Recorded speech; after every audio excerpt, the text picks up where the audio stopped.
Shalom saudara, senang sekali bisa berjumpa dengan saudara sekalian di program kita bersama Before Five Devotion.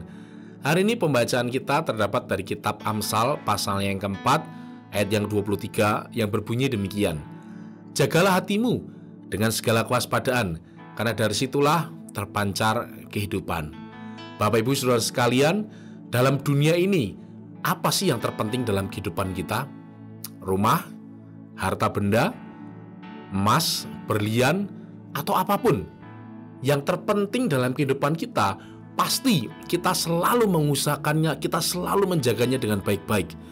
Tidak mungkin kita mempunyai berlian segebok, kemudian kita taruh sembarangan di depan rumah kita. Atau kita punya emas 24 karat dan kemudian kita biarkan tergeletak di lantai rumah kita tanpa kita jaga sama sekali. Tentu saja tidak mungkin. Tentu kita akan mengupayakan sebaik mungkin. Kita akan menjaga sebaik mungkin supaya barang-barang berharga kita itu tidak dicuri orang atau tidak hilang. Bahkan rumah yang sebesar gedung pun pasti akan kita pagari. Kenapa? Karena kita pengen menjaga supaya rumah kita aman dan tidak gampang dimasuki oleh orang yang tidak dikenal. Hari ini Alkitab mengajarkan kita untuk kita sebagai orang percaya menjaga hati kita. Kenapa sebagai orang percaya begitu penting untuk kita menjaga hati kita? Ada beberapa teks dalam Alkitab, khususnya kitab Amsal juga memberitahukan kita bahwa ketika hati kita bersih, hati kita tidak ternoda oleh sesuatu yang jelek, maka perbuatan kita pun akan baik. Tetapi sebaliknya, ketika hati kita dipenuhi oleh rupa-rupa kejelekan, oleh rupa-rupa tindakan-tindakan tidak baik, maka hasilnya pun sangat akan tidak baik. Beberapa ayat di dalam kitab Amsal juga memberitahukan kepada kita bahwa hati yang baik itu selalu berhubungan dengan sesuatu yang baik. Tetapi sebaliknya, ketika hati jahat, maka selalu berhubungan dengan sesuatu yang jahat. Amsal 13 ayat yang keempat berkata seperti ini. Hati pemalas itu penuh keinginan, tetapi sia-sia. Sedangkan hati orang rajin diberi kelimpahan. Amsal 14 ayat yang ke-30. Hati yang tenang menyegarkan tubuh, tetapi iri hati itu membusukkan tulang. Kita bisa belajar bahwa ketika hati kita itu terjaga dengan baik, ketika hati kita tidak terkontaminasi oleh sesuatu yang jahat, maka itu akan berdampak baik untuk kesehatan kita. Kesehatan apa? Selain kesehatan tubuh, juga kesehatan kerohanian kita.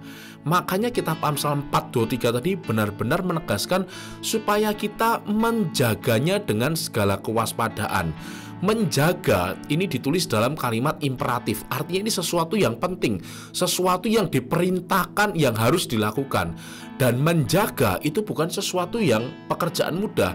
Menjaga dengan segala kewaspadaan, saya percaya ada effort yang dibutuhkan untuk melakukan penjagaan. Dananya tidak sekedar menjaga saja, tetapi menjaga yang penuh dengan kewaspadaan. Artinya kita betul-betul harus bisa menjaga hati kita dari hal-hal yang seringkali bisa mengkontaminasi hati kita. Karena begitu hati kita terkontaminasi, otomatis hal-hal buruk pun juga akan keluar dari dalam hati kita. Ingat sebuah prinsip bahwa input itu akan selalu mempengaruhi output. Input kita baik, maka output pun akan baik. Jadi penting sekali buat kita orang percaya untuk betul-betul bisa dengan sadar atau dengan pasti kita harus benar-benar menjagai input apa sih yang masuk dalam kehidupan kita, input apa yang masuk ke dalam hati kita, karena itu akan mempengaruhi output kita. Oleh sebab itu, hati kita sebagai orang percaya betul-betul harus dijaga dengan segala kewaspadaan. Tidak bisa dibiarkan begitu saja. Tidak bisa hanya kita tidak menjaganya, tidak merawatnya, tidak bisa. Tapi betul-betul harus dijaga, dan dijaganya pun penuh dengan kewaspadaan, sehingga hanya sesuatu yang baik yang masuk ke dalam hati kita.